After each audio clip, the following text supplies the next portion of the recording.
Przeciętna firma w Polsce na badania i rozwój ma taki budżecik. A kilka lat temu, jak badałem Amazona, to na badania i rozwój mieli 15 miliardów dolarów. A z tych firm, które doradzasz, to czy są takie błędy, które się powtarzają zaskakująco często? Tak. Brak strategii i myślenia strategicznego. Właśnie te badania i rozwój, czy strategia, gdzie można takie rzeczy zobaczyć i jakoś się do tego przygotować, to jest właśnie ta kluczowa rzecz. To jak dbać o finanse firmowe? Gdzie kryje się takie ryzyko twoim zdaniem? Pierwsza to trzeba wypracować mechanizmy zbierania i analizy danych. Ego wysokie, równia pochyła i tylko spadać, wiecie, pod wodę. Dokładnie. Tak? Z partnerów strategicznych ten program nie mógłby się odbyć. Trenda Group. Kompleksowe wsparcie dla biznesu w zakresie transakcji, sporów, podatków. Jak to ująć w słowa? Teksty na stronę, slogany reklamowe. Ostoja copywritingu. Drodzy widzowie, Just Do It, powiedział nasz gość, kiedy zapytaliśmy, czy przyjdzie do nas na wywiad. A naszym gościem jest Witold Kowalski, były CEO Nike Polska i Telepizza w Polsce. Dzień dobry, cześć. Dzień dobry, witam. Cześć wszystkich. Witoldzie, witamy Cię serdecznie, cześć. dziękujemy za przyjęcie zaproszenia.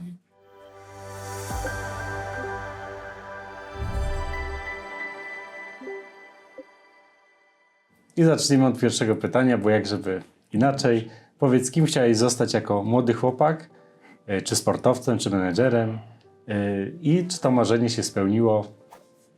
No, można powiedzieć, że jak każde dziecko chciałem być strażakiem lub milicjantem, policjantem może bardziej. Ale od pewnego momentu, gdzieś tak chyba już w podstawówce, w końcu podstawówki, moi rodzice poznali człowieka takiego, który notabene tu niedaleko pracował w banku handlowym, załatwiał kredyty dla Polski i był po prostu światowej klasy człowiekiem. No, podziwiałem go, bo miał w mieszkaniu, w bloku takie w złotych ramach obraz zachodni i jeździł do Londynu, mówi, rozmawiam z Johnem i tak dalej i to mi bardzo imponowało. W pewnym momencie sobie pomyślałem, nie, no to ja chcę handel zagraniczny, tak? Czyli chcę się dostać na handel zagraniczny i później pracować w centrali handlu zagranicznego. Bo tak innych przedsiębiorstw nie było w Polsce, bo mówimy o latach 70. No i tak to był ten cel, żeby się tam dostać, a później pracować. W zasadzie o własnej firmie to człowiek wtedy nie myślał, bo to były jakieś abstrakcja tak w komunizmie. No ale miałem dobry wzór, moją babcię, która żona legionisty Piłsudskiego i w 60. i 70. latach zaczęła w Polsce hodować róże. I miała wykształcenie podstawowe, ale i głowę do interesu. Za te róże mogła sobie kupić syrenkę, samochód, który wtedy to był luksus, bo nikt nie miał samochodów. Tak? Także z przejawami przedsiębiorczości spotykałem się w swoim dzieciństwie. Super. No a tak naprawdę, gdzie bym chciał pracować, to było na tyle abstrakcyjne, że sobie nie wyobrażałem. I to trochę była kwestia przypadku, że miałem taką karierę i tak się potoczyły moje losy, jak się potoczyły. A kto w takim razie zainteresował Cię biznesem? Czy właśnie była to rodzina? No bo mówisz o babci, też tego nie słyszałem wcześniej, więc to jest mega interesujące i fajnie, że się tym dzielisz. No bo wtedy, tak jak powiedziałeś, nie było przedsiębiorczości, był handel zagraniczny. W ogóle chyba w tamtych czasach, nie wiem, czy Jan Kulczyk nawet w tym handlu zagranicznym nie był. On jeszcze był, on jest trochę starszy ode mnie, ale wtedy to w ogóle nie było, znaczy może on pracował w jakiejś centrali handlu Coś takiego, gdzieś mi się to, może być, gdzieś to wyczytałem kiedyś.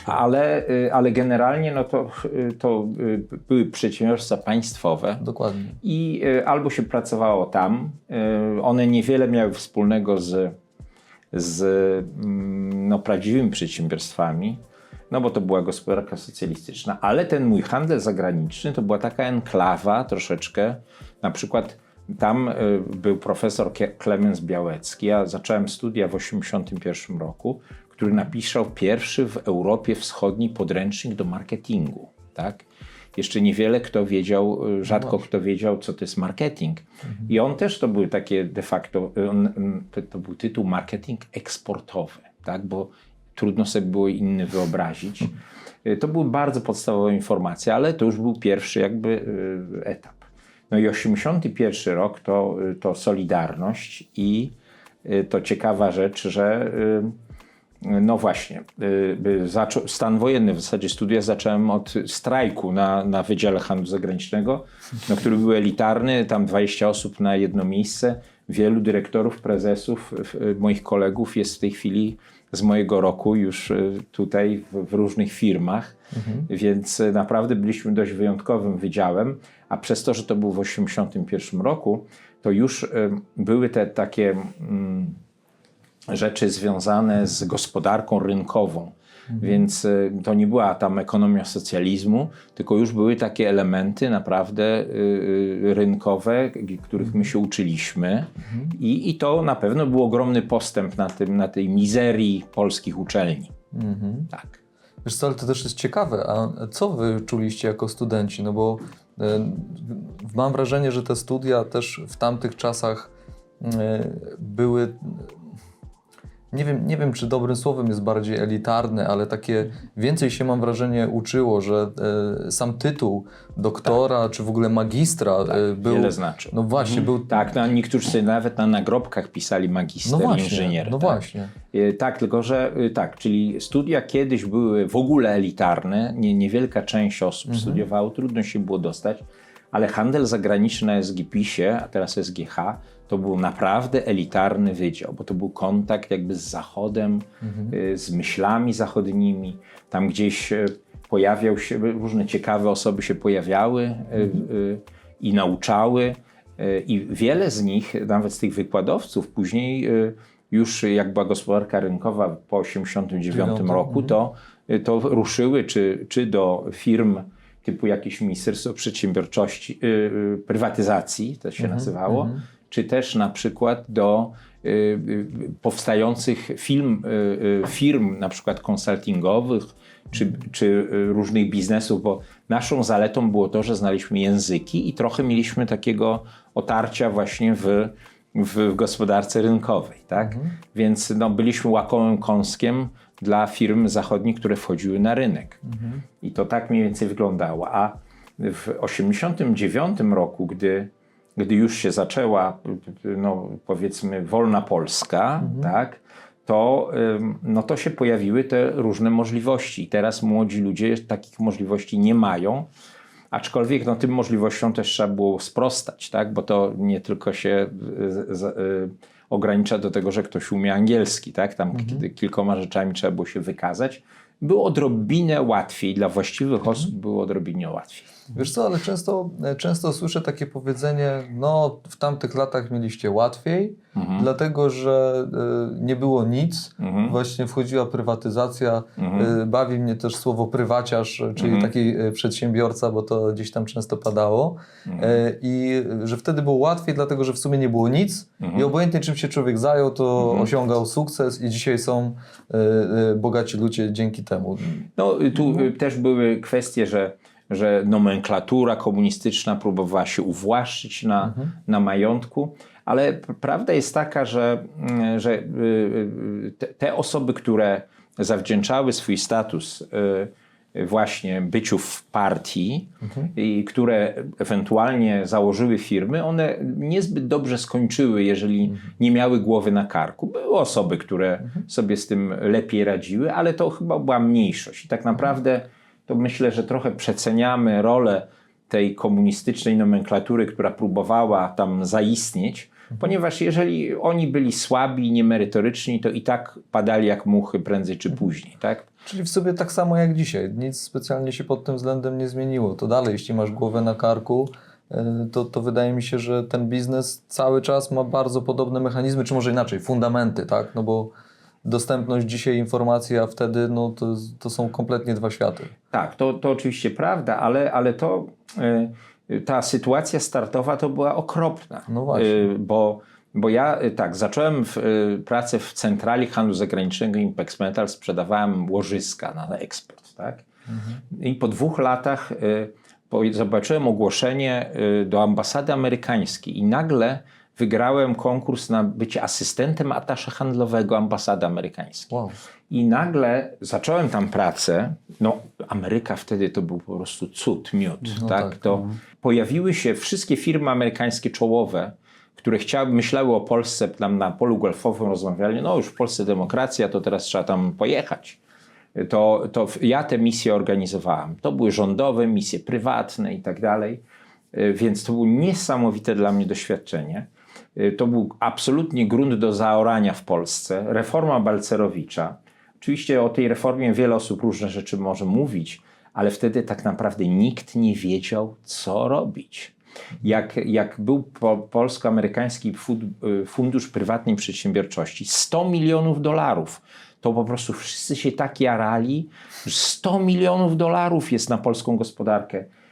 26 miliardów dolarów było długu Polski odziedziczonego po komunistach, między innymi przez mojego znajomego, tego starszego, który właśnie te kredyty załatwiał, który notabene w stanie wojennym przeszedł, był w Ameryce na placówce, poprosił o azyl, okazał się prawdopodobnie podwójnym agentem i nie tylko polskim, ale i zagranicznym. No i zniknął de facto. No także to ciekawe opisuje w książce w ogóle tą historię. No i słuchajcie, 100 milionów to było coś, więc ta nasza gospodarka była tak wyjałowiona i tak, że tak powiem, zadłużona i tak beznadziejna, że to, co się zdarzyło i to, gdzie jesteśmy teraz, to jest ogromny sukces. Niewiele osób sobie zdaje sprawę z tego, jaki ogromny postęp został dokonany tu w Polsce. Widać na podstawie zdjęć nawet z lat 90., a teraz, Tak. że to jest... To jest Taki przepaść. wizualny nawet. Tak, i nam się zdaje, jesteście ludźmi młodszymi, nie przeszliście przez socjalizm i komunizm, ale to naprawdę były ciężkie czasy, a dla biznesu bardzo ciężkie. Wiesz co, dlatego też o to pytamy, bo chcielibyśmy zderzyć tą rzeczywistość, w której zaczynałeś, żyłeś, funkcjonowałeś i pokazanie tego, że to doświadczenie, czy miejsce, w którym jesteś obecnie, czy byłeś w wielkich też korporacjach, no właśnie bierze się często z tych doświadczeń, które już masz za sobą. Często, no właśnie takich powiedziałbym, chodzenia po gruzie, no bo powiedzmy sobie szczerze, no Polska, mam wrażenie, no była w takim gruzie. No my, Była. no słuchaj, no my biznes w Polsce, można powiedzieć, prowadzimy od 30 lat. No taka jest prawda, tak? Tak, Więc my jesteśmy starsi, umówmy się, od tego, niż istnieje biznes w Polsce. Tak. Więc myślę, że to powinno wybrzmiewać i powinniśmy sobie z tego zdawać sprawę i często powinniśmy doceniać to w miejscu, w którym jesteśmy i doceniać też pracę naszych starszych kolegów i czerpać też z was takie doświadczenie i wiedzę, tak? Który moment dla ciebie był taki, nie wiem, zwrotny w twojej karierze? Czy w ogóle był taki moment? Było ich bardzo wiele, tak? Ja troszeczkę wyznaję tą zasadę, że trzeba być w ruchu, tak? Bo to jak są takie stare były gry komputerowe, że się zbierało takie diamenciki, ale żeby je zbierać, to trzeba było się ruszać, tak? I wtedy dopiero można było je z prawej czy z lewej strony zagarniać. Więc kto się nie ruszał, a było takich osób dużo, to nie zbierał żadnych diamencików. Później miał pretensje, może no jedni to tak, a my tutaj nie, a przecież mamy te same żołądki. Tych momentów było bardzo wiele, ale pierwszy to był jeszcze po stanie wojennym, 81 rok stan wojenny. W 85 roku na mojej uczelni SGPiS-ie zobaczyłem plakat. 5 tematów. Seminarium z Georgetown University, Washington DC. To było odtworzenie seminarium sprzed 81 roku. Był opiekun, który tam z tym Uniwersytetem Amerykańskim współpracował. Amerykanie, piątka, przyjechała i miała być 5 kontrpartnerów z Polski. Ale żeby nim zostać, trzeba było napisać na jeden z tych 5 tematów i wygrać konkurs. Tak? I ja wybrałem najtrudniejszy temat o reformach gospodarczych w Polsce, które dopiero nastąpią za te ileś lat, chociaż tego nikt nie wiedział. I o finansach. To on było o finansach i gospodarce. Poszedłem do naukowców tych na SGPiS-ie. Spotkałem ludzi z kręgu Balcerowicza, ale tak bardziej szerszego kręgu i napisałem po prostu ten referat i wygrałem go. No i przyjechali ci Amerykanie, no powiew świeżości w ogóle, mieliśmy te seminaria, spotkania różne i tak dalej. I za rok nagle mówią nam, no to teraz rewanż, to jedziemy do Stanów. Ja mówię, jak to do Stanów? No to nas się nie niemożliwe. wyjeżdża. Tak. Z tych 5, którzy wygrali, 2 osoby były związane z SYP-em, to mówiliśmy, Stowarzyszenie Studentów Polskich, czy coś takiego. Więc prawdopodobnie bez tych osób to by się w ogóle nie odbyło. Tak? A tak to my byliśmy tutaj, wygraliśmy na doczepkę. No i pojechaliśmy do Stanów, na 2 tygodnie pojechaliśmy. I tam nam zrobili wspaniały program i na tym uniwersytecie wykładał Jan Karski, słynny Jan Karski, który no tam, to on na zachód się przedarł i ogłosił, że w Europie Wschodniej, w Polsce jest Holokaust i rzeczy się takie dzieją. No cała historia, którą zresztą w książce opisuję. No i na tym Georgetown University spędziłem wspaniały czas i naukowy, i towarzyski. I później jest taka organizacja ISEC, Stowarzyszenie Studentów Uczelni Ekonomicznych. Wygrałem praktykę w Finlandii. No i teraz ten SYP, ta organizacja studencka, nie chciała mi wysłać na tą praktykę i nie chciała mi dać paszportu w ogóle. No właśnie, bo to chciałem, żebyśmy podkreślili, bo część na przykład młodych widzów, dla nich dzisiaj nie ma bariery w ogóle wyjazdu, tak? Nie Oni ma. po prostu dzisiaj kupują sobie bilet do Stanów i lecą. Jest, Za tamtych czasów wizy. nie było i paszportu. Przede wszystkim właśnie, paszport. Paszport trzeba było miesiąc odczekać, No tak? właśnie. I albo się go dostało, albo nie. Natomiast I albo się dostało pozwolenie w ogóle na wyjazd, tak? I teraz wyobraźcie sobie, że oprócz tej praktyki w Finlandii, w banku Union Bank of Finland, to jeszcze wygrałem jakąś wymianę studencką do Pontoise pod Paryżem i tu mi powiedzieli, no byłeś w tych Stanach, absolutnie nie pojedziesz, tak? Nikt mi tego nie powiedział, tylko po prostu nie pojedziesz, tak? A do tych Finlandii to w zasadzie przychodziłem po paszport, już był czas wyjazdu, ja nie mam paszportu, tak? Nie ma, po prostu nie ma. Więc okazało się, że mojej mamy jakiś koleżanka ma w biurze paszportowym jakiegoś znajomego, nie męża nawet. I nagle się okazało, że jak on zaczął szukać tego paszportu, to go wygrzebał, ale powiedział, gdybym ja go nie szukał, to nigdy byś nie pojechał na tą praktykę po prostu. Więc wiecie, władza działała i można powiedzieć, że jakoś była zazdrosna o to, że ja w ciągu 1 roku 3 razy wyjadę. Tak? Za granicę. Poza tak? Polskę. To było niesamowite, bo ja tego kompletnie nie kontrolowałem. Nie byłem częścią tej grupy, tak? Więc oni nagle mi mówili, że oni mi nie dadzą paszportu. Tak? No i to doświadczało wiele osób. Ale mówię o tym momencie przełomowym, bo ja w Stanach poczułem po prostu, co to jest Zachód. Świat tak. w ogóle. Ale byłem wcześniej, w 1981 roku, na zbieraniu owoców w Anglii. To był mój pierwszy samodzielny wyjazd w 3. klasie liceum, kiedy w ogóle wyjazd na zachód to było nie wiadomo co. A ja tam pracowałem, załatwiłem sobie oficjalnie pracę w Concordii, to tam właśnie zbieranie owoców. Na początku to byli ludzie z całego świata, ale już w następnych latach to już tylko z Polski, bo już jak się wszyscy dowiedzieli, ale ja byłem pionierem w tym zakresie.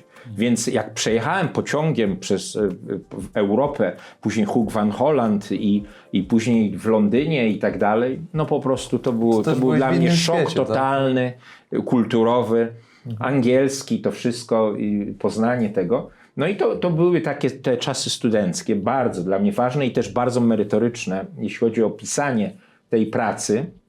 No a później to praca w ambasadzie amerykańskiej, no to w ogóle ja byłem w rodzinie jak Bóg uważany tak naprawdę. I ten kontakt z tymi firmami, w Marriocie tutaj one przyjeżdżały, tam w ogóle nie było żadnej infrastruktury, nic, tak? I co ciekawe, mój szef, attaché handlowy, wysłał mnie do Waszyngtonu na spotkanie firm z Zachodu, tak? Tych takich przedstawicieli jak ja z Zachodu. Ja byłem jedyny tylko z tej części Europy Wschodniej i tam dostałem tytuł najbardziej pomocnego nieamerykańskiego pracownika Departamentu Handlu na świecie. Tak? To wow, myślałem sobie, niesamowite. No bo ale jest to niesamowite. Kilka misji takich obsłużyłem wielkich, tak? Ja wiele inwestycji, które się teraz są już w Polsce, to tam były już zalążki tego, tak? Oni już przyjechali, tam badali grunt i tak dalej, ja w tym uczestniczyłem, no i dostałem ten tytuł. No i później wyciągnął mnie z ambasady amerykańskiej po 2 latach, przecież tam nie mogłem zostać ambasadorem z wiadomych względów. Wyciągnął mnie Amerykanin do Telepizzy, hiszpańskiej sieci dostawy na pizzę na telefon, która tam funkcjonowała. W Polsce nie było nic, mozzarelli, nie było dostawy, nie było pizzy w ogóle. Jak różnym mówiłem osobom pizza, to oni czytali pizza. Oni nawet nie mieli pojęcia o tym, tak, co było. No i w takich dziewiczych warunkach założyłem Telepizzę, prowadziłem przez 7 lat, zostawiłem zyskowną i później, no tam na początku to były wspaniałe zarobki, ale później się okazało, że to już nie jest tak wspaniałe. Ta firma trochę miała węża w kieszeni, ale nauczyłem się zdobyłem ogromną wiedzę. Po 7 latach trafiłem po rekrutacji przez Headhuntera, trafiłem do Nike nagle, tak? I powiedziano mi, że gdyby nie to doświadczenie w Telepizzy, to bym nie dostał tej pracy, a tu nagle łubudu Nike. I też przypomnijmy to, że no, dzisiaj Nike, Adidas, Reebok czy jakakolwiek inna firma, no to jest coś oczywistego, tak? A wtedy jak się szło kupić buty sportowe, to wszystkie czy się nazywały Nike, inne to są Adidasy, tak? Więc Adidas. Adidas to był wszystkim na naszym rynku, tak? Więc ja wchodziłem, przejmowałem biznes od dystrybutora, który tam sobie słabo zarządzał i nagle założyłem firmę w Polsce, no i musiałem ją rozwinąć i pobić Adidasa. To się tam udało chyba w 4-5 lat. No i z tych 13, które prowadziłem, bardzo dynamicznie się rozwijaliśmy, to było super. Rozbiegaliśmy Polskę, bo tam tą kulturę biegania w Polsce to my wprowadziliśmy. I to też była bardzo ciekawa dla mnie rzecz, bo wygraliśmy w plebiscycie przeglądu sportowego na najlepszą imprezę roku, bo doszliśmy praktycznie z zera, tam z udziału w przeciętnej imprezy biegowej 1500. Przedtem doszliśmy do 20 000 uczestników. Teraz to już się wydaje normalne, ale wtedy pierwsza impreza 10 000 zgromadziliśmy, później 15, później 20 000. Wtedy dostaliśmy tą nagrodę imprezy roku.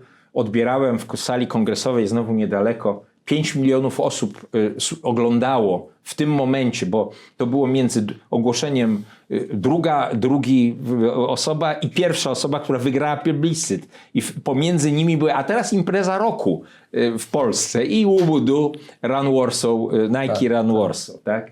Więc no, to było ciekawe doświadczenie. Jak wchodziłem na rozdanie nagród i wspólne zdjęcie na scenę, tam sobie wcześniej pozwoliłem przy odbiorze na kilka dowcipów, ale wchodził ze mną Leo Benhaker, który dostał tytuł sportowca, znaczy trenera roku, tak? Bo się zakwalifikował do Mistrzostw Świata. Ja mówię, Leo, może będziemy współpracować, tak? A on mi chętnie. No i po kilku latach podpisaliśmy reprezentację Polski. Wygraliśmy znowu przetarg. I moje Leo, pamiętasz, jak ci mówiłem, że będziemy współpracować? I to też był bardzo ważny moment, bo później jak było Euro 2012, no to reprezentacja Polski już była w barwach Nike, jest nim do dziś, Lewandowski i tak dalej. I tu też znowu niedaleko jest budynek Orko, który okleiliśmy, to już ja nie byłem dosłownie kilka miesięcy w Nike, ale okleiliśmy Lewandowskim i Błaszczykowskim cały budynek od góry do dołu, tak? To niewątpliwie był bardzo spektakularny na Euro 2012. Taka akcja z rozmachem. Też opisywałeś w książce i wspominałeś ten moment wrzucenia rękawicy Adidasowi w ogóle, bo mówiłeś, że Adidas był wszystkim, a Nike była firma rozpoznawalną, ale jeszcze tak nie za bardzo. Słabo, więcej od podróbek była rozpoznawana, bo ich tam niestety było dużo. Jak się czułeś postawiony przed taką Mission Impossible? Powiem tak, miałem te doświadczenia w Telepizzy jakieś. Od dystrybutora dwie, trzy osoby przejąłem, więc one dały mi pewien start. Jedna z tych osób, no niestety musiałem po jakimś czasie zwolnić, bo była hamulcowym. I wtedy, dopiero jak ją zwolniłem, to stałem się prawdziwym dyrektorem Telepizzy, przepraszam, Nike. To było... Ja chyba lubię wyzwania. Ambitne. Chyba lubię wyzwania, tak? tam, żeby się wyszkolić, to wiele miesięcy spędziłem poznając inne rynki, Holandię, i byłem w Stanach, Phila Knighta spotkałem Wow. i byłem i w Nike UK przez jakiś czas i tak no, uczyłem się, tak? Ale to, czego się nauczyłem na Zachodzie, to jakby trzeba było przełożyć jakoś na Polskę i to było wyzwanie. No ale jako, że jakoś tutaj zespołowo działaliśmy i coraz to nowe wyzwania były i uczyliśmy się tego biznesu w miarę szybko, to jakoś się udało. Tak? I ja mogę powiedzieć, że te wyzwania to mi towarzyszą ciągle, bo ja często bardzo wchodzę w takie projekty, które wydają się, o Jezu. Na przykład jak wchodziłem tak, ambasada amerykańska, skąd mógłbym wiedzieć, tak? Jak, co i tak dalej. Przyszedłem pierwszego dnia, mówią mi, słuchaj, jutro misja telekomunikacyjna, największe firmy świata, a wszystkie amerykańskie, przyjeżdżają do Polski, organizujesz to wszystko, tak? Ja pierdzielę. Poszedłem do Ministerstwa Komunikacji, to się chyba łączności nazywało, to oni nawet nie wiedzieli, co to są telefonia mobilna albo system pagingowy. Nie mieli pojęcia o tym, tylko słyszeli z nazwy, tak? Tam centrale to były takie na korbkę, tak? Te telekomunikacyjne. To były wielkie wyzwania. Później nagle ten Telepizza, od początku wszystko, Nike, od początku wszystko. Teraz przeszedłem przez 160 firm już na tym swoim konsultingowym, w ramach firmy konsultingowej. To jest kilkadziesiąt branż. Każda branża jest inna. Za każdym razem stoję przed jakąś ścianą, tak, którą muszę pokonać, ale to jest tylko kwestia przyzwyczajenia. Tak? Już cokolwiek jest, to traktuję to jako wyzwanie, które muszę mi się wspiąć na tą ścianę, przejść, pomóc i tyle. Tak?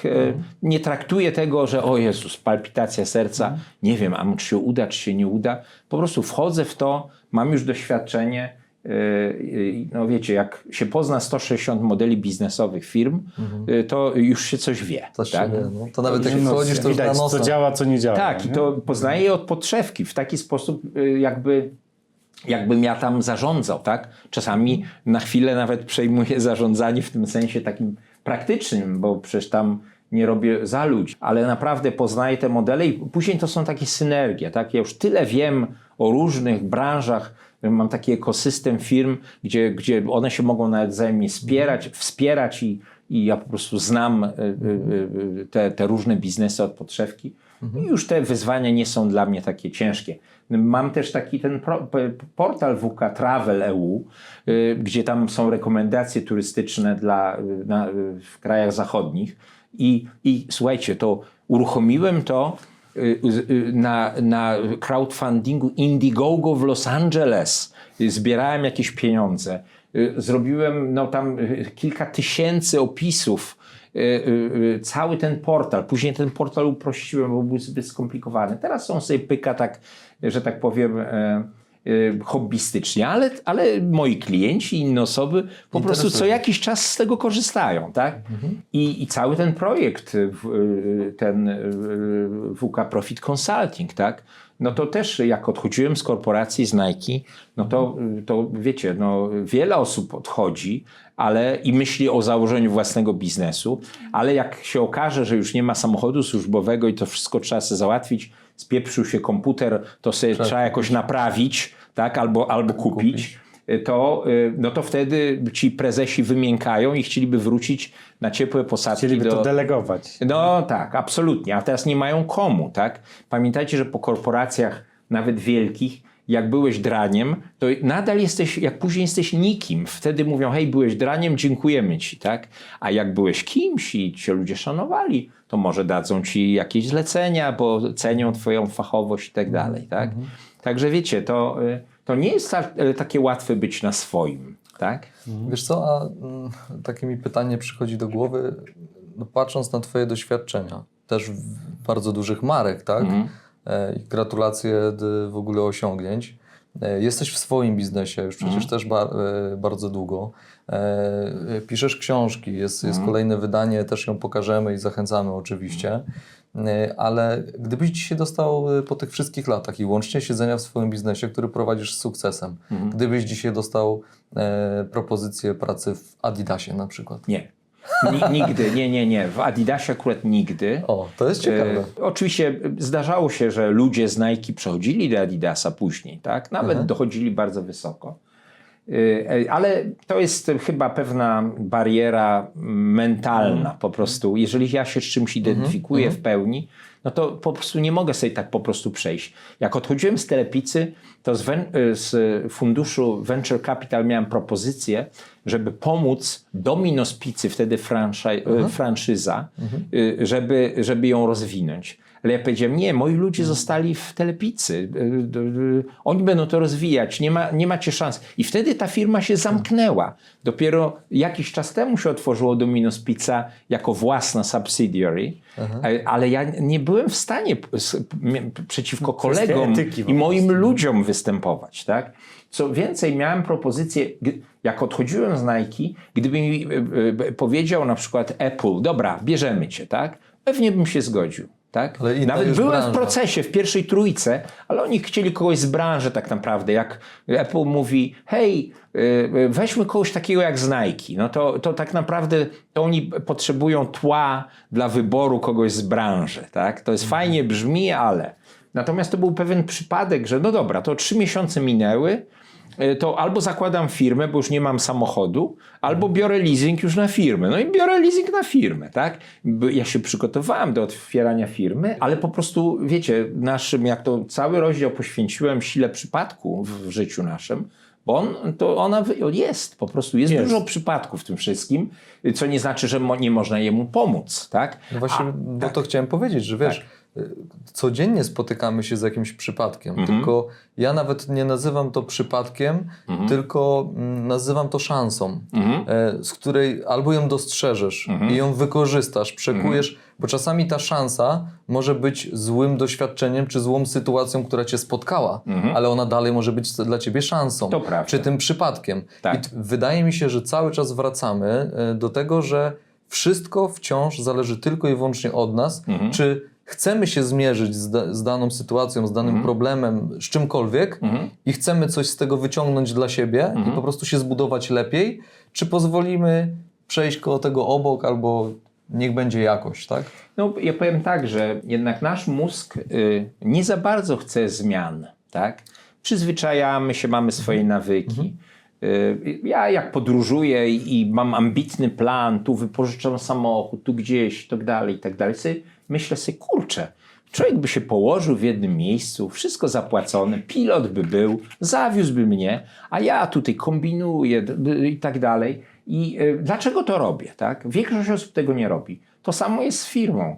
Wiele osób narzeka, że chce więcej zarabiać, chce być menedżerem, ale nie chcą za dużo z siebie dać, nie chcą brać odpowiedzialności. To jest spory problem.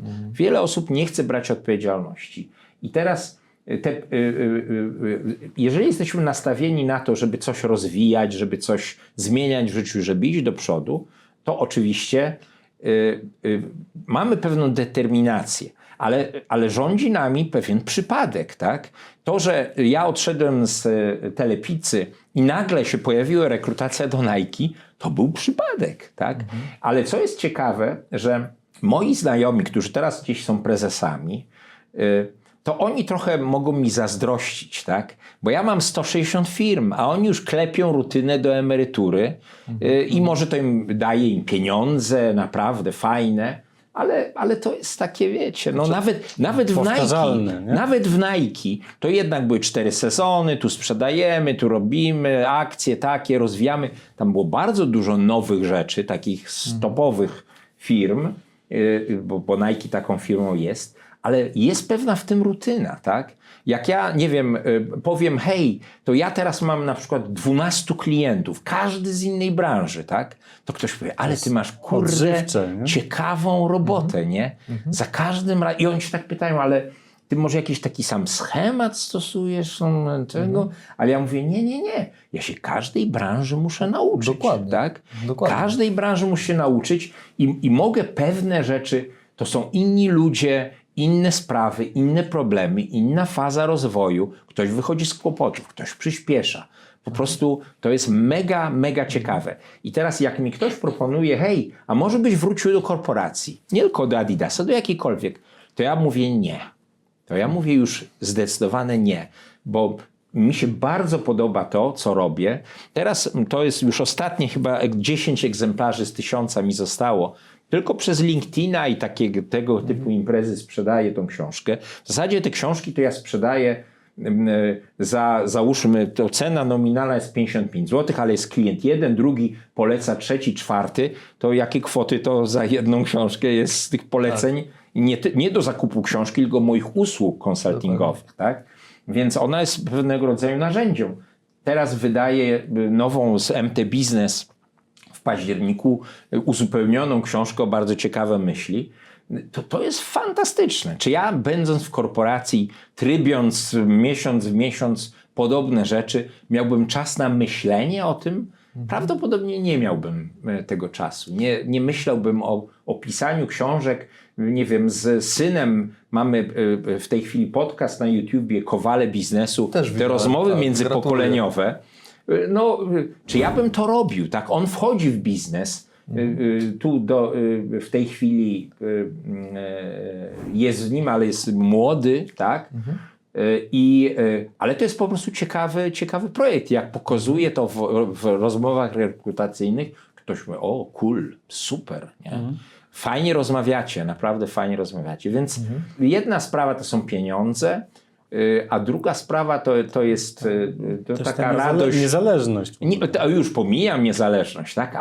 Ale ciekawość, tak? No, my na starość rdzewiejemy w pewnym sensie, tak? Że zajmujemy się takimi rzeczami, cholera, znowu to samo, tak? A ja po prostu działam tak niestandardowo i to jest bardzo rajcujące, bardzo rajcujące. Znaczy wiesz co, ja mam w ogóle wrażenie, że my mamy to szczęście, że goście, których mamy okazję poznać i przedstawić naszym widzom, to jestem przekonany, a nawet i pewny, że raczej nie zardzewieją, tak jak i ty, wiesz, że to są osoby, które pomimo różnych przeszkód w życiu, dramatów, jakichś takich nawet, niektórzy bankrutowali w olbrzymich pieniądzach, dla kogoś kompletnie, wiesz, nierealnych do zdobycia przez całe swoje życie. Ktoś to jest w stanie w kilka lat odbudować, stanąć na nogi i dzisiaj latać to jest jakiś taki mindset, tak, że człowiek szuka jakichś wyzwań, ale też popatrzcie, że jest wielu prezesów, nie wiem, w moim wieku, gdzie 50-60 lat, tak? I oni mają do emerytury ileś. I teraz zastanawiają się, mają dobre pieniądze, wszystko podane, tak? Czy ja teraz będę szalał, tak? No, dociągnę do końca, później się zastanowię, tak?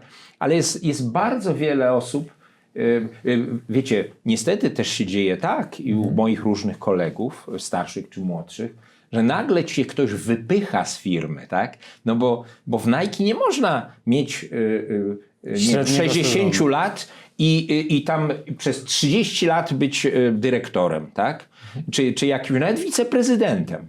Koledzy, którzy zostali po mnie dyrektorzy generalni, CEO innych krajów, mimo że zostali trochę dłużej niż ja, już dawno też nie są w Nike, tak? W pewnym momencie zdecydowali to już albo, że stop, albo ktoś ich zastopował.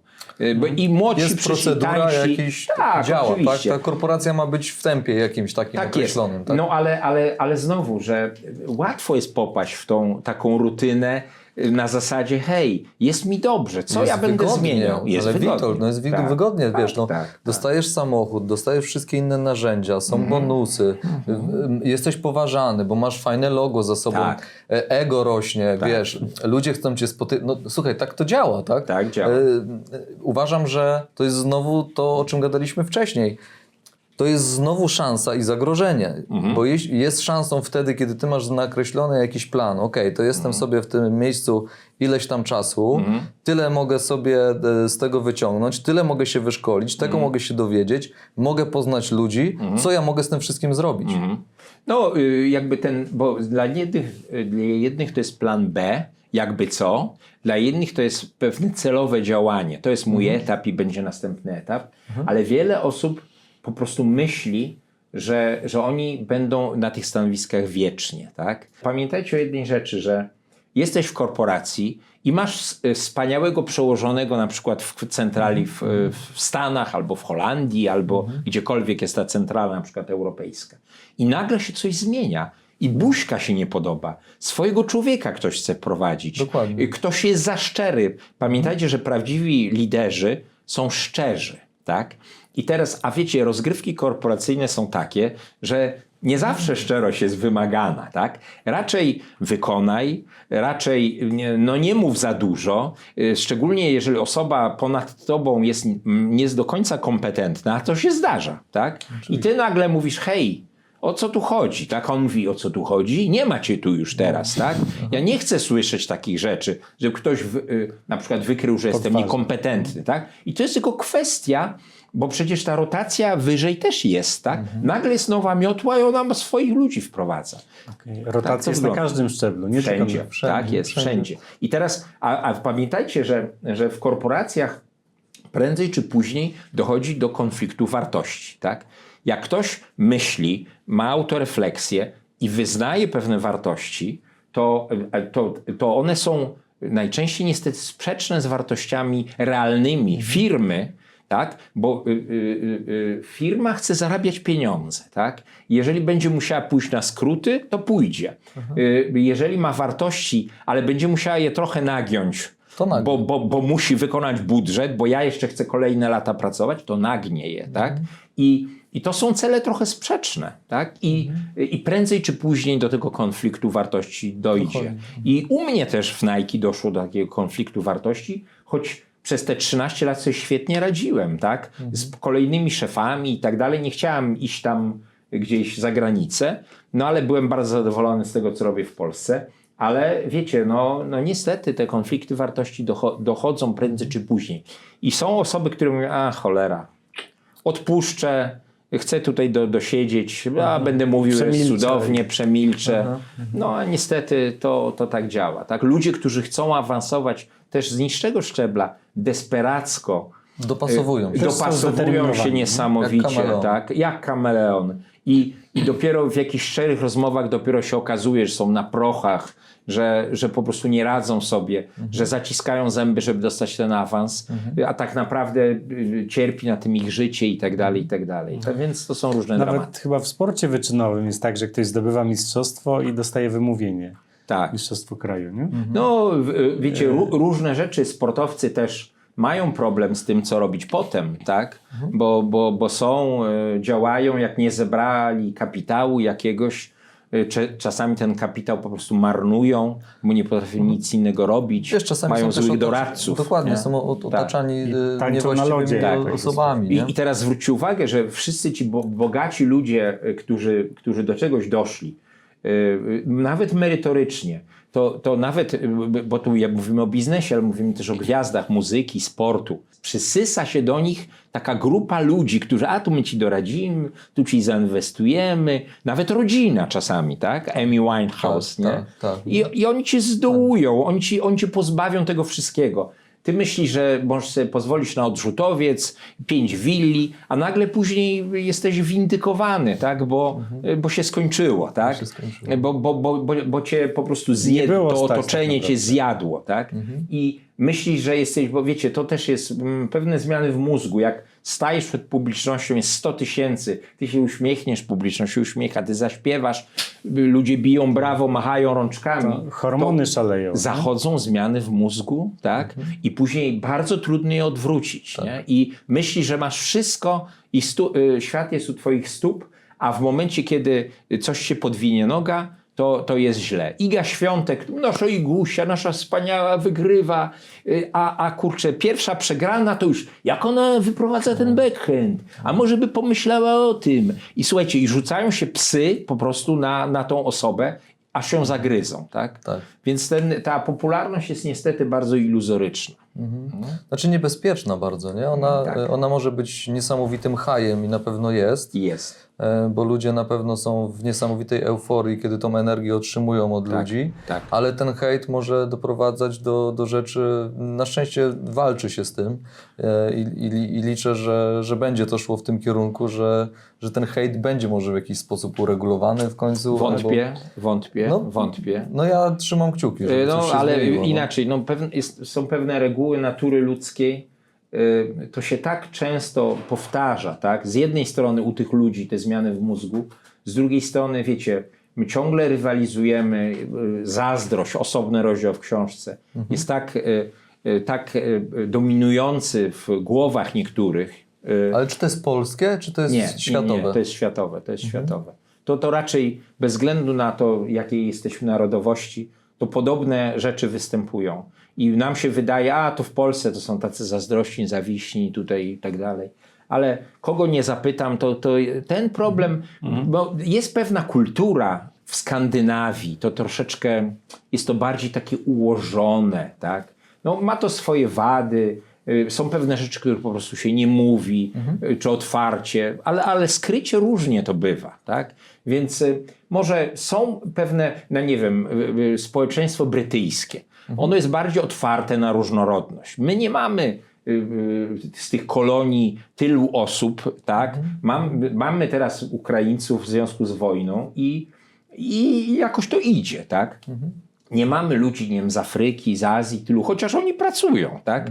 I ktoś mówi tak deklaratywnie, nie chcemy tutaj innych obcych, bo się boją i to jest zupełnie uzasadnione, tak? Natomiast z drugiej strony ci obcy są, tak? Oni się integrują, ale u nas ta obawa jest większa. W Wielkiej Brytanii oczywiście ona jest, ale to jest część codziennego życia, tak? Po prostu. Idzie się ulicą, tu jest ktoś czarny, tu jest z Afryki, z Azji, z Pakistanu, gdziekolwiek i to jest taki tygiel, tak? U nas tego tygla po prostu nie ma i mamy z tym pewien problem po prostu. Nie? Wiesz co, to jest z jednej strony też, nie wiem, może nie jesteśmy tak rozwinięci jak inne kraje, czy silniejsze gospodarki i pewnie z tego też to wynika. Ja patrzę z perspektywy takiej, że ostatnio rozmawiałem z kolegami i koleżankami, które zajmują się pomocą dla osób, które przyjeżdżają z innych krajów i tutaj pracują. I powiedzieli mi bardzo ważną rzecz, gdzie w ostatnich latach rocznie z rynku pracy odchodzi nam 400 000 osób. A przybywa 150. Czyli mamy 250 000 rok do roku mniej pracowników na naszym rynku. Co w sytuacji, gdybyśmy nie mieli dzisiaj Ukrainy nie zasypalibyśmy tego. Bylibyśmy, słuchaj, w jakiejś zapaści gospodarczej. Tak. Więc wydaje mi się, że często ludzie znowu nie rozumieją tego, jaką wartość mamy, mając tych ludzi, bo wszędzie indziej na świecie tak to działa. Stany, czym są Stany? No kto jest prawdziwym Nowojorczykiem tak naprawdę? No ci, którzy może młodsi się już tam urodzili, mogą powiedzieć, że są Nowojorczykami. Ale ten kraj został zbudowany na imigracji tak naprawdę. Tak? Absolutnie. I jest najsilniejszą gospodarką na świecie. I ta siła różnorodności jest bardzo ważna, osobny rozdział w książce. Mianowicie jak zobaczycie największe uniwersytety na świecie, najbardziej znane, to one bardzo różnorodne osoby zbierają jako kadrę naukową. Oczywiście. Tak? Pensylwania, słuchaj, Columbia, Harvard, wszystko po kolei. Tak. Ta siła różnorodności polega na tym, że to są bardzo różne punkty widzenia. Nam się zdaje, że jak w zespole mamy wszystkich podobnych do siebie, to nam łatwiej pewne rzeczy przeprowadzić. To jest dramat. A jest dokładnie odwrotnie. Dokładnie. Jeżeli to są osoby, które są odważne i w zaufaniu działają, to właśnie ta różnorodność daje różne punkty widzenia, tak? to może być różnorodność, jeśli chodzi o nację, ale też Też o myślenie w ogóle. nie? sposób myślenia. Uzupełnianie się, Tak widzenie zdecydowanie szerzej. Tak, Mamy po prostu siłę, tak? Też mężczyźni, kobiety, hetero, homo. Tak. To wszystko się zazębia i daje naprawdę różne punkty widzenia i mi się to bardzo sprawdziło w firmie i o tą różnorodność powinniśmy bardzo Walczyć. dbać. Tak, I walczyć. Czy Amerykanie jako nacja, czy biznes amerykański to ma inną etykę pracy niż my Polacy? Różnie bywa. Wiecie, można coś powiedzieć, coś takiego, że jest pewien styl amerykański zarządzania, tutaj taki otwarty, tu my na ty, tu wszystko jest możliwe, szybko założyć firmę, próbować dojść do tych milionów i tak dalej. Jak to porównamy z systemem niemieckim, trochę hierarchicznym, ale też tu technologia, inżynierowie, prawda, to też ma swoje zalety, tak? My jesteśmy jakąś tam mieszaninką różnych tych. Znowu ten szwedzki, taki bardziej egalitarny, ale taki, no za dużo nie zarobisz, ale miła atmosfera będzie, prawda, i tak dalej. Można by jakby określić, że jest coś w tych stylach, tak? Natomiast czy to jest jakiś wyróżnik? Ja raczej patrzę, są w firmie, w Polsce czy w kraju danym firmy wiodące, które czerpią z różnych źródeł i te takie konserwatywne, więc to dla mnie nie jest bardziej kwestia kraju. Tak samo jak lider to nie jest, najlepsi liderzy są w Stanach, może tak wychodzi statystycznie, tak? Bo najwięcej innowacji jest w Stanach, ale to jest jakby nie tylko kwestia tej różnorodności, ale pieniędzy, które tam są, jakby no wielu rzeczy, koncentracji tych zasobów, jakiś tam Silicon Valley i tak dalej, i tak dalej. To jest wiele elementów. Oczywiście to ma związek z pieniędzmi, bo wiecie, przeciętna firma w Polsce na badania i rozwój ma taki budżecik. A kilka lat temu, jak badałem tego Amazona, to na badania i rozwój mieli 15 miliardów dolarów, tak? Na same badania i rozwój, tak? Więc to w tym duży może więcej, tak? Powiedzmy sobie szczerze. Inna rzecz, że w Dolinie Krzemowej chyba średnia długość zatrudnienia to jest 8 miesięcy, więc ta rotacja też jest kosmiczna. Oczywiście. Nie wiem, czy ona by w polskich warunkach była też do przyjęcia. Nie? No, Psychicznie, czy by to ludzie dźwigali. Tylko tam pracują też projektowo właśnie, Tak, to pewnie z tak, tego tak, wynika, tak, nie? Bo tak. to, co mi się z kolei tam podoba, czego mi tu u nas brakuje, to my uczymy się wciąż trochę bardziej teoretycznie niż praktycznie. Fakt. Tam człowiek siedzący obojętnie, czy jesteś po Pensylwanii, czy jesteś po MBA na Chicago, czy jesteś w ogóle po wcześniejszych szkołach, tam wybierając konkretny zawód, ty jesteś do niego fizycznie przygotowany, bo ty wchodząc dzisiaj na ten rynek pracy, ty siadasz do biurka z komputerem, ty wiesz, co do ciebie należy, jaki masz zakres swojej pracy i co lepsze, i ruszasz, pracujesz i jesteś pełnowartościowym pracownikiem, który przechodzi jakieś wstępne szkolenie, ja przynajmniej takie dostaję informacje, plus to, co mi się też mega podoba, ty wiesz, że jak idziesz do jakiejś uczelni tam, to ty wiesz, że widełkowo, jeśli będziesz mniej więcej taki czy inny, na takich warunkach czy w takich ocenach skończysz tą uczelnię, to ty będziesz zarabiał tyle i tyle. I tam dla mnie uczelnia tam i w ogóle to szkolnictwo jest bardzo proste, takie łopatologiczne bym nawet powiedział, że ty masz prosty przepis na sukces. Czyli ale to dotyczy tych największych uczelni, takich Oczywiście. prestiżowych, tak? Generalnie nie państwowych. Ja bym powiedział, że i to dotyczy też polskich uczelni, wielu różnych na świecie, że jednak nie wiem, jakby była dobra uczelnia, ona do życia, do takiego, bo jako specjalista to cię wyszkoli, ale tak holistycznie to tutaj już są problemy. I co jest ciekawe, ja to obserwuję i na różnych znajomych, i na synu i tak dalej, który fajną uczelnię skończył w Holandii, ale i naprawdę to była duża dawka wiedzy, tylko zawsze trzeba to zestawić z doświadczeniem, tak? Życiowym takim tak, po prostu. bo ta wiedza to jest pewna teoria, którą się człowiek nauczy, zda i tak dalej, ale ona musi być skonfrontowana z życiem, tak? I ona wydaje się czasami abstrakcyjna. Ja już na przykład, nie wiem, pokazuję synowi książkę i mówi, nie to tak, ja się też o tym uczyłem, tak, ale w jakichś fragmentach, tak? Ale ja mówię, hej, a teraz zacząłeś pracę w pierwszej firmie. A czego się teraz nauczyłeś, tak? I nagle się okazuje, oj, zupełnie jest inaczej niż w książce. No tak. Zupełnie jest inaczej niż w książce. I tych prawdziwych liderów, czyli jak w nowej książce będzie tych świadomych liderów, w Polsce nie ma dużo, jest, można powiedzieć, bardzo mało, tak?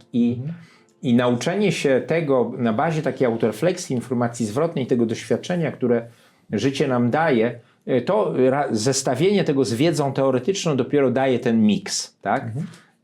Więc no, wyzwania są. No, rzeczywiście na tych czołowych uczelniach dużo jest projektów praktycznych i one niby są, tak? Ale wiecie, to jest coś takiego.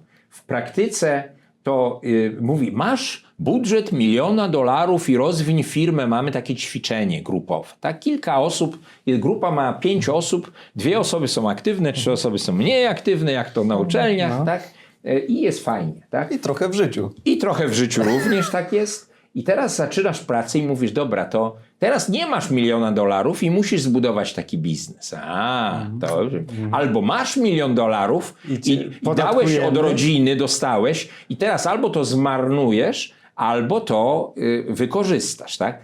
To jest zupełnie inna rozmowa. Jak się podejmuje decyzje swoimi pieniędzmi, zaczynając od zera, to jest zupełnie inna rozmowa. Inne I budżetowanie. wtedy pupcia boli, strasznie się pali tam wszystko, Tak. bo nagle to nie są po prostu żonglowanie, prawda?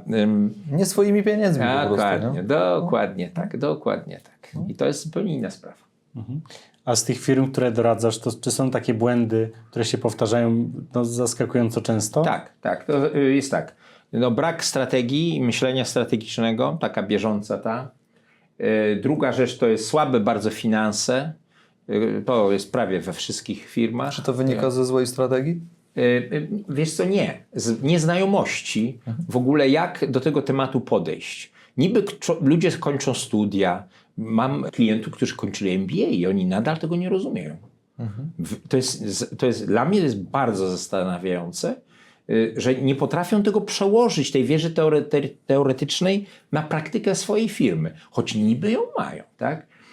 Czyli finanse, to jest zarządzanie kapitałem ludzkim, to jest duża, jakość przywództwa bardzo niska, tak? No i to można by powiedzieć są takie główne rzeczy, tak? No i oczywiście jakość przywództwa może być pewną praprzyczyną, tak? Brak oczywiście kapitału, no bo to w naszych firmach polskich zawsze brakuje kapitału, tak? No w Stanach z kolei widzisz, od razu idą po finansowanie, tak? Czyli idą do jakiegoś funduszu, który od razu wykłada kasę, ktoś ma pomysł, dzielą się udziałami, tak? Tak. A tutaj no jeszcze dawniej to venture capital tyle przepalił pieniędzy też w Polsce na te różne startupiki. Że są trochę już bardziej ostrożni. Tak. Muszą być ostrożni, bo w zasadzie można by powiedzieć, zainwestowaliśmy w 10 firm, a wypaliła jedna, tak? I to nam dało zwrot i w ogóle fajnie funkcjonujemy. A dlaczego nie 6, tak? Prawda? Bo też to niestety ten temat się pojawia ciągle, że startupy mają za mało wiedzy, mają naprawdę fajne, genialne pomysły, ale często nie korzystają z ludzi takich jak ja, czy podobni mi, konsultanci, mentorzy, a myślą, my to sami zrobimy, mamy tu pieniądze i tak dalej, i tak dalej. Ja mam takiego, będzie klient z Litwy, startup, który naprawdę świetnie się rozwija, ma wielkie perspektywy, dostał dofinansowanie. Ja mówię, a ta rentowność. I tak mu zadałem w godzinę, tak go wyświrowałem pytaniami i później z kolegą jakimś jego tak rozmawiają, bo on w ogóle się nie zastanawiał. Nie, otwieraj, dobra, rozwijaj, później się będziemy o to martwić. Są firmy wielkie, które już są miliardy dolarów, nadal nie są rentowne. A obiecywały, że jak tylko będziemy już od przychodów. w kolejnym roku, to już koszty stałe się rozłożą, będziemy rentowni, a oni nie są rentowni na poziomie podstawowym. Nie wychodzą na zero nawet. Nawet nie wychodzą i co więcej, nie mają tych szans, bo model biznesowy jest spieprzony. Tak? Ale nie, otwierajcie. Znam takie wielkie firmy, które tak działają. I teraz dopiero, no tak, już więcej kapitału nie dostaniecie, no wreszcie pokażcie rentowność, tak? I to jest dla nich problem, tak? Bo nagle musi się przestawić z myślenia rozwój, wzrost, na zarabiaj, daj zwrot, tak? Po prostu, nie? Przecież o to chodzi de facto. No Zobacz, właśnie, nie? no właśnie, o to chodzi. No. Że inwestowanie to niekoniecznie jest wydanie pieniędzy na rozwój, a potem się zobaczy. No nie, to trzeba de facto bardzo na to zwracać uwagę i model biznesowy po prostu musi być dobry, tak? Jeżeli się wydaje komuś, że nagle wykosi cały rynek, zostanie sam i wtedy będzie cudownie, to się myli, tak? Bo to się bardzo rzadko zdarza. Wiesz co, to jak dbać o finanse firmowe? Gdzie kryje się takie ryzyko twoim zdaniem? Przede wszystkim trzeba wiedzieć, gdzie się jest. Ja mam klientów, którym jak pokazuję ich analizę rentowności w czasie, jak to się wszystko zmienia i tak dalej, to oni patrzą na swoją firmę, którą wiele lat, 5, 3, więcej, oni dopiero widzą, bo oni patrzą na to, no tu mam w kieszeni więcej, no ale tu zainwestowałem, a tu coś z tego i oni nie widzą finansów, oni nie widzą, jak można na to patrzeć, jak je poprawiać, tak? Oni po prostu działają nie bazując na danych i tak odrobinę bezrefleksyjnie. Czasami mają intuicję do biznesu i to mi nawet nieźle wychodzi, tak? Tylko że wiecie, w momencie, kiedy przychodzi kryzys i nagle mówi, Jezu, jak to ja teraz nie rosnę, nie zarabiam, to co się dzieje, tak? Minie, no to właśnie spójrz na liczby i zobacz, co się dzieje, tak? Czyli pierwsza to trzeba wypracować mechanizmy zbierania i analizy danych, tak? I ta analiza powinna się odbywać często, co tydzień, co miesiąc, różnie, zależy na co się patrzy. Ludzie tego nie robią po prostu. I to jest praprzyczyna bardzo wielu kłopotów. Jeżeli coś wychodzi, to wszyscy się cieszą. Jak nie wychodzi, ale dlaczego nie wychodzi? Bo że działam tak samo, a świat się zmienia. Firmy, kiedyś coś, co było receptą na sukces, przestaje być receptą. Inni to robią lepiej. I teraz jak się nie nadąża za tym, tylko działa tymi starymi metodami, to po prostu to zaczyna nie wychodzić, tak? I się zaczyna równia pochyła, ego wysokie, równia pochyła i tylko spadać, wiecie, pod wodę, Dokładnie, tak? dokładnie. I tak to się dzieje niestety. Wiesz co, często jest to, mówisz raczej, wydaje mi się, o większych biznesach, chociaż w mniejszych... Nie wyobrażacie sobie, jak wiecie, mówimy czasami 1 000 000 złotych obrotu, 2, 5, 10, 15, 20 nawet. Oni nadal nie wiedzą, wiecie, mają księgową, która im podatki wylicza, tak? I to jest to. Ja już po prostu biorę, dajcie mi te dane za lata, dajcie mi rozbicie kosztów, wiecie, tu nagle jest usługi obce, tak? 2 miliony albo 3 miliony złotych, a co tam jest, nie? No jakieś tam usługi, tak? Rozbijam to na 20 pozycji. Nagle się okazuje, że ktoś bez sensu wydaje, albo za mało wydaje na coś. I oni mówią, Jezu, to moja firma jest? Ja sobie tak to wydawałem, więc... Mógłby wsadzić to do swojej kieszeni, nie? Mógłby. No. I najgorsze jest to, ostatnio zgłosiła się taka pani, mówi, wyślij mi rachunek rentowności. 20 milionów obrotu. Rentowność 50 000 straty. 20 milionów obrotu, 50 000 straty, tak? Ona nie miała w ogóle świadomości tego. Siedzi 24 godziny w tych swoich sklepach i tych punktach, tak?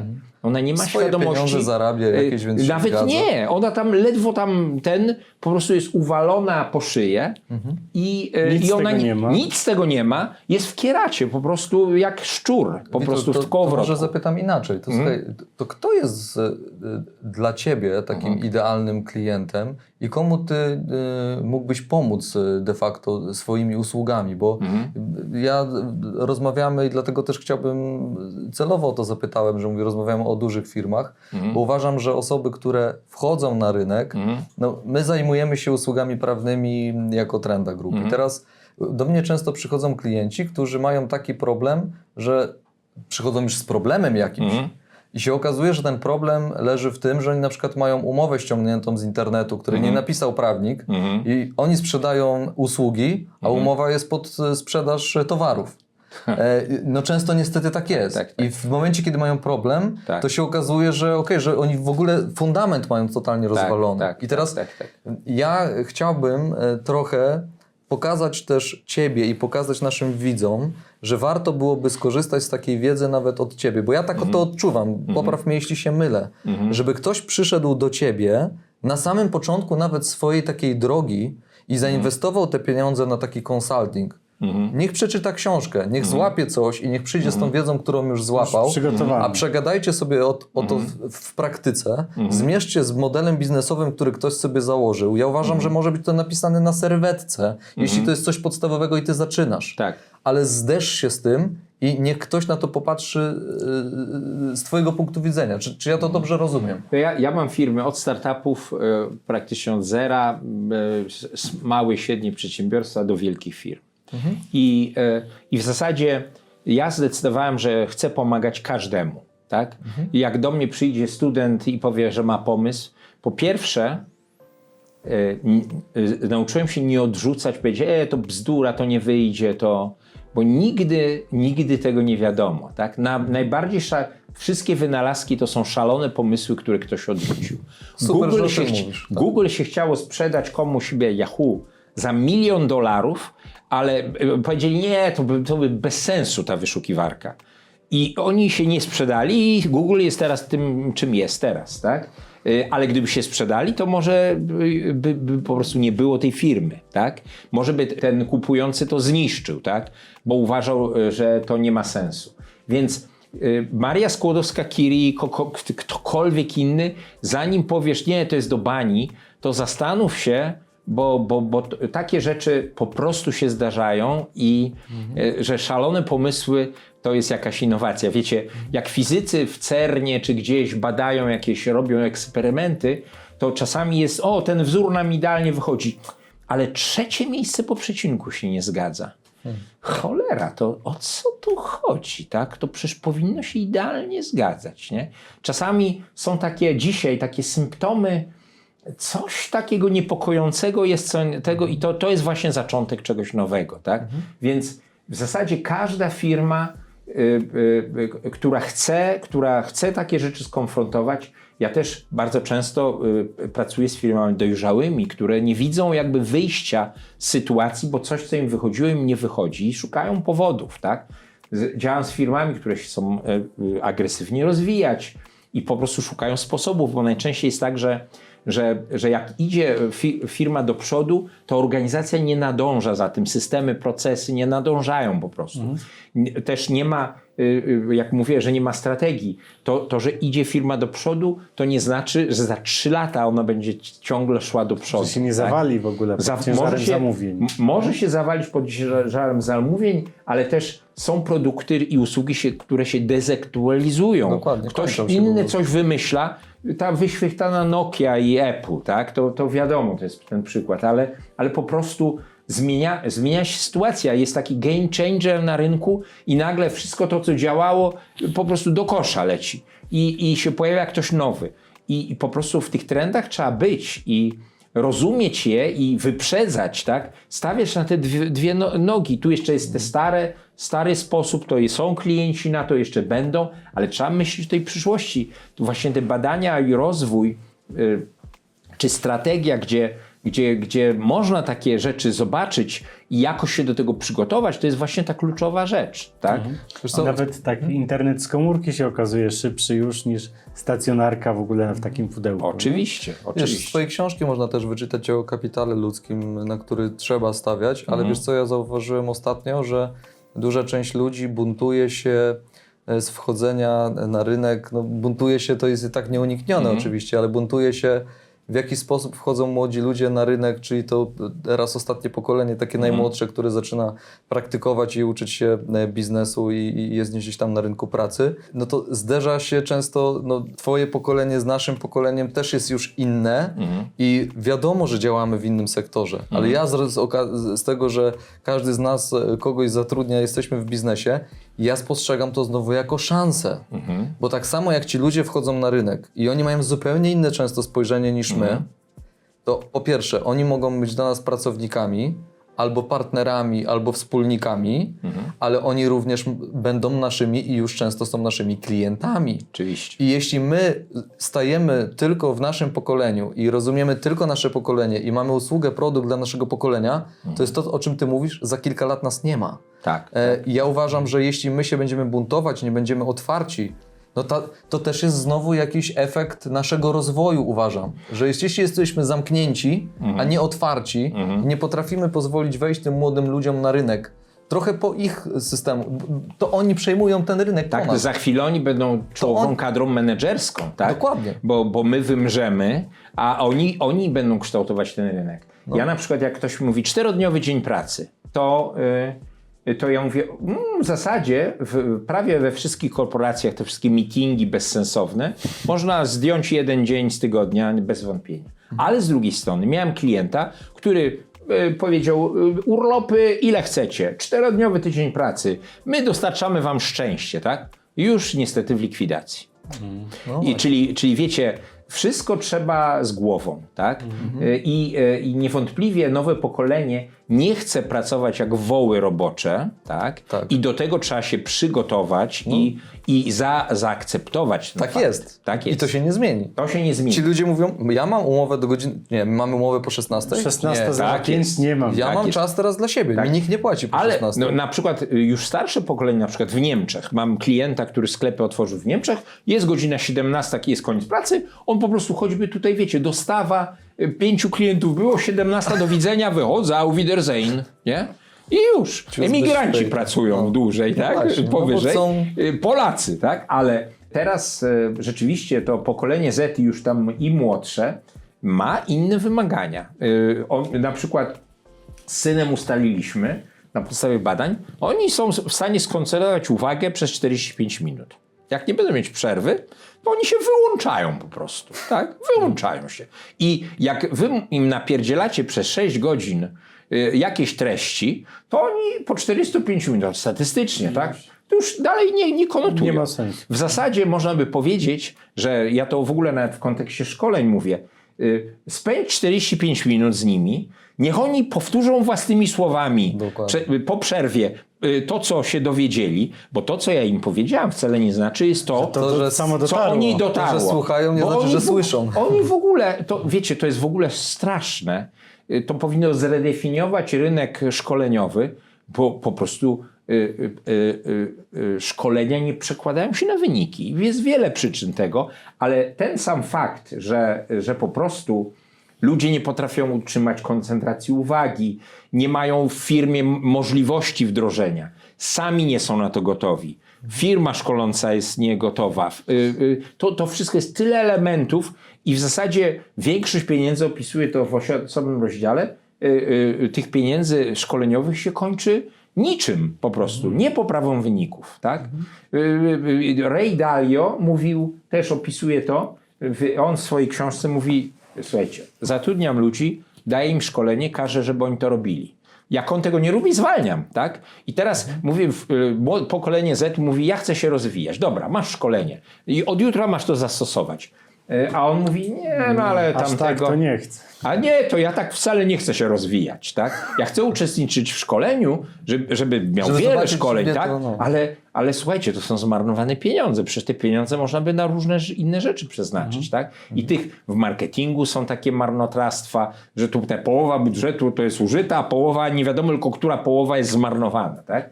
No ale wierzcie mi, że takich marnotrawstw to ja widzę bardzo wiele w różnych firmach, takich zaszytych, tak? Je trzeba po prostu uwolnić i zlikwidować, tak? No, tak to Zbliżamy wygląda. się do końca naszego wywiadu. To możesz na końcu powiedzieć, z czego w swoim życiu jesteś najbardziej dumny? No, niestety z bardzo wielu rzeczy, tak? To jest ciąg, Niestety, no. to jest Niestety. ciąg wielu zdarzeń i naprawdę chyba jestem taką spełnioną osobą i to nie jest mógłbym wymieniać tutaj tą salę kongresową, 5 milionów odbiór i tak dalej.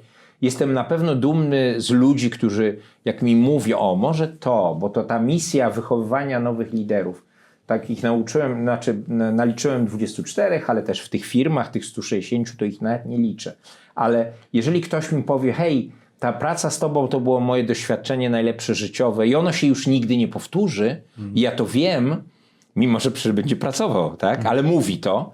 No to dla mnie jest bardzo, bardzo miłe. Jak ktoś powie, kurczę, zrobiłem sobie tony notatek. Powiedzieliście, że tu ktoś z McDonald'sa sobie zrobił tam notatek, po prostu cały zeszyt zapisał i tak dalej. A nie sobie po prostu przeczytał, wchłonął, tak? Tylko, że coś zmieniło. Przestudiował. Tak, w jego życiu to zmieniło. To jest dla mnie najwyższa satysfakcja, tak? To jest najwyższa cena, ja się z tym Tak, zgadzam. bym chyba powiedział, ale dumny jestem i z dzieci, i z tego, co robiłem, i z tego, co robię, i z firm, i z ludzi, no wiele rzeczy, tak? Więc trudno wymienić jedno tak naprawdę. Witold, no, my jesteśmy pod wielkim wrażeniem. Oczywiście zapraszamy naszych widzów do tego, żebyście zakupili sobie książkę Witolda. I polecam i również tą, bo sam ją posiadam. Jest bardzo ciekawa i odświeża pewne rzeczy, które często już wiemy, ale warto to, uważam, sobie usystematyzować. Tak. Ale zapraszam też do książki, która się pokaże w październiku, Tak, więc na pewno podbijemy gdzieś Twoją oglądalność, mam nadzieję. Kochani, no, zapraszamy do tego, żeby czerpać wiedzę od takich ludzi jak Witold. Chwyćcie tę książkę, chwyćcie cenne rady. No, jeśli chcecie, żeby biznes spinał się w jedną całość i żebyście nie byli tylko rentowni, żebyście byli zyskowni, to na pewno idźmy w tym kierunku. Także dziękujemy Wam serdecznie, Witold. Trzymam Dziękuję. kciuki za was i I za dziękuję nas. bardzo Dzięki. i za was. Dzięki serdeczne Cześć. za Twój czas. Dzięki. Dziękujemy. Dzięki.